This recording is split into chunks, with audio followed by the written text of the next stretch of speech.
Welcome back to the channel. My name is Adrian Keys, Adjunct lecturer at the University College of the Caribbean, and I just wanted to share a little bit of my experiences with you on study and exams. More exams and maybe a little bit of work. Let's get right to it. When I talk to students these days, I get the impression that there's untold stress and a burden often too mountainous to climb. I can't help but wonder and think back to my days at the university and even after studying and doing an MBA and working at the same time. I wondered if I experienced the same kind of stress. Let's talk about things a little bit, just a little bit.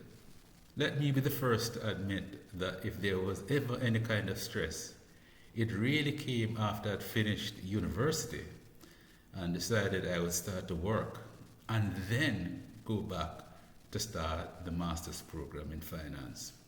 Then I recognized what true stress was all about. I realized from very early that I had to make some decisions.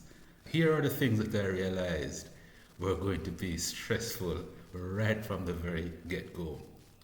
And if you look to my right here, you will see all the challenges itemized that I was facing. But let me talk through them one by one. One, I was always used to getting good grades. But now, having the responsibility to go to work the following morning was something new. I didn't know how I was going to do that, but at the same time, maintain my good grades. The other thing that was an immediate concern was how was I going to go about finding the time to do all that mountain of reading, do all those assignments, and then at the end of it come back and do my exams. I had to find some solutions fast and very fast. The third thing I realized very quickly was that the master's program was certainly no walk in the park, and that there was a higher level of understanding, a higher level of reasoning, a higher level of thinking that was needed. How was I going to cope? I was used to the first degree and doing what was needed just to get by. And sometimes I would get good enough grades, but this was altogether a different kettle of fish. The last thing I started to really worry about was I going to really take on this master's program for 3 years, 3.5 years, and be doing something that was just like another chore, getting up in the morning and not really liking and looking forward to what I was doing. I started to think and almost got depressed. In fact, at one stage, I thought that I would literally leave the program. But, like I'm sure, when I talk to the students these days, one thing I get out of it is that there's no quitting. And that was the same thing with me. There was never going to be any quitting. And so I decided that I would have to press on.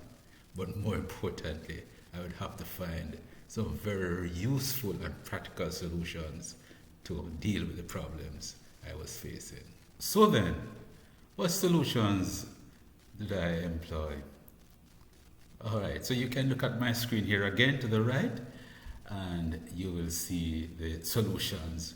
But again, let me just talk through them because I feel a little passionate about all of this. Number one, I thought about all the reading that was required. And as a natural solution, it came to me almost immediately.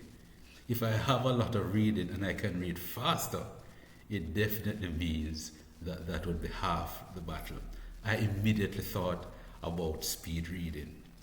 And I set about doing my research to learn how to speed read.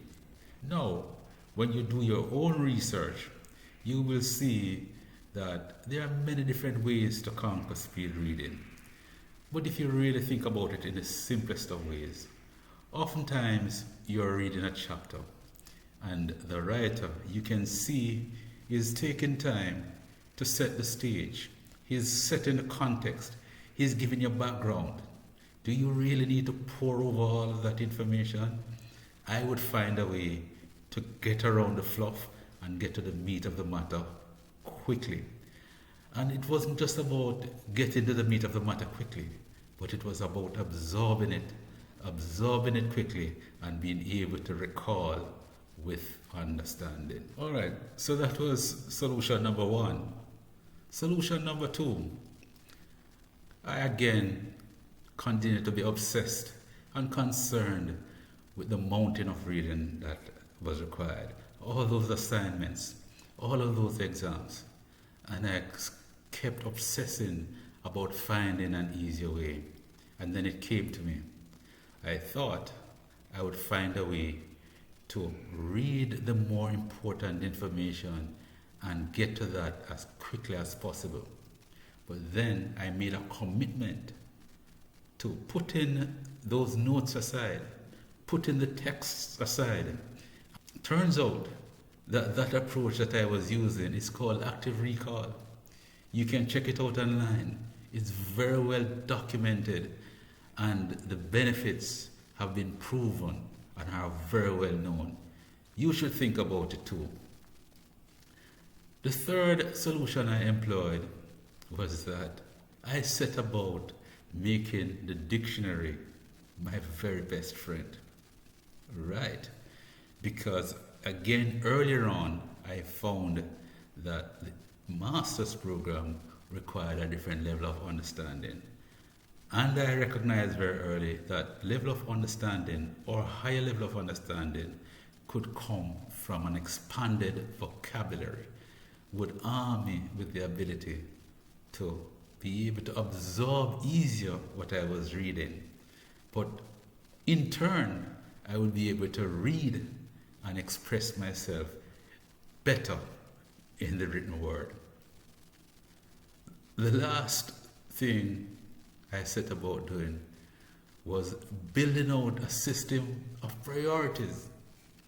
It's something that we really don't think about and which often don't do very well. But I thought about it again, and what I decided to do was that for every single course, I would look at the course outline and see what the topics were. And right off the bat, I could tell you that in most instances, say for example a course had 10 topics, you could easily pick out 3 or 4 topics that you never had to read a line on. And that made my life a lot easier, because then it meant that I could now dedicate the time that I would have been spending on those 4 topics or so on the other 6, or I could dedicate it to another course. Really something to think about. And I used that along with all the others to very good effect, to get in the end, very good results, and completing the masters on time. It was a good thing I never quit, I never gave up. And so what I do is encourage the students who are complaining, who are feeling the stress, to not despair. In fact, I know they'll persevere. But the important thing, and my concern, is that while you're doing it, have some fun. Don't be so stressed. Enjoy it, because life goes quickly. And in the end, it would be a better place to be in if you got a good grade, but also you can look back at the fun times that you had at the University College of the Caribbean. All right, well, there you go. Let's talk soon. All right, so I really hope you enjoyed that like I did. And I know you must be wondering at this point where you can find some additional information on active recall. Well, I've posted to my right here some resources that you could take a look at. One of them is a video, a very useful YouTube video by Abdaal, and the other is an actual blog post by Filipa Canelas. Go and check them out. and tell me what you think. All right.